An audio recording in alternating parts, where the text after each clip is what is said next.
Municipality పరిధిలో 2వ వార్డులో నర్సంపేట నియోజకవర్గ శాసనసభ్యులు దొంతి మాధవరెడ్డి ఆదేశాల మేరకు స్థానిక కౌన్సిలర్ కాపెళ్లి వీణా విజేందర్ రెడ్డితో కలిసి నేడు పర్యటించిన Narsampet municipality chairperson Pendem Srilakshmi Ramanand, vice chairman Gandham Narendra Gupta.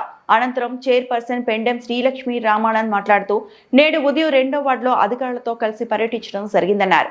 ప్రజా సమస్యలే ధ్యేయంగా పనిచేస్తామని, ప్రజలకు నిత్యం అందుబాటులో ఉంటూ సమస్యల పరిష్కారానికి కృషి చేస్తామని అన్నారు.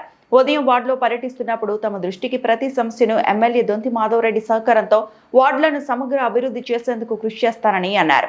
అదేవిధంగా 2వ వార్డులో స్థానిక కౌన్సిలర్లు వీణా విజేందర్ రెడ్డితో వార్డులో పర్యటించినప్పుడు వార్డులో ముఖ్యంగా వాటర్ సమస్య ఉందని గుర్తించడం జరిగిందని, పాడైపోయిన బోర్లు అలాగే బావులు రిపేర్ చేయించి అందుబాటులోకి తీసుకురావడానికి చర్యలు చేపట్టామని, త్వరలోనే బావులు బోర్ల ద్వారా నీటిని అందిస్తామని, అదేవిధంగా అవసరమైన సీసీ రోడ్లు, సైడ్ కాలువల నిర్మాణ పనులు చేపట్టి నీటి సమస్య, పారిశుద్ధ్య పనులపై ప్రత్యేకమైన దృష్టి పెడతామని, వార్డును అభివృద్ధి చేసేందుకు కృషి చేస్తామని పేర్కొన్నారు.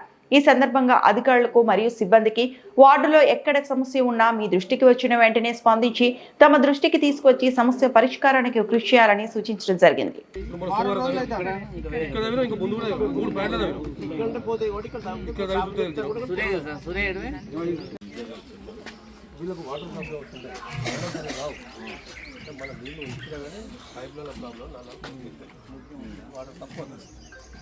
డ్రైనేజ్ సిస్టమ్ కావాలి. డ్రైనేజ్ ప్రాబ్లం ఉంది. డ్రైన్స్ రాసుకో, సైడ్ డ్రైన్స్ రెండు దిక్కులు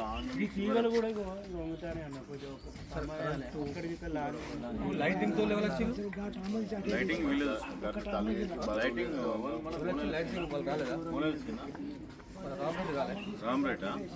రామ్రెడ్డి అయితే ఇంతకుముందు చూసుకున్నాం. రామ్రెడ్డికి ఇన్ఫర్మేషన్ చేయరా? కరెంట్ బుగ్గలు కూడా మరిన్ని అప్డేట్స్ కోసం మా ఛానల్ని సబ్స్క్రైబ్ చేయండి.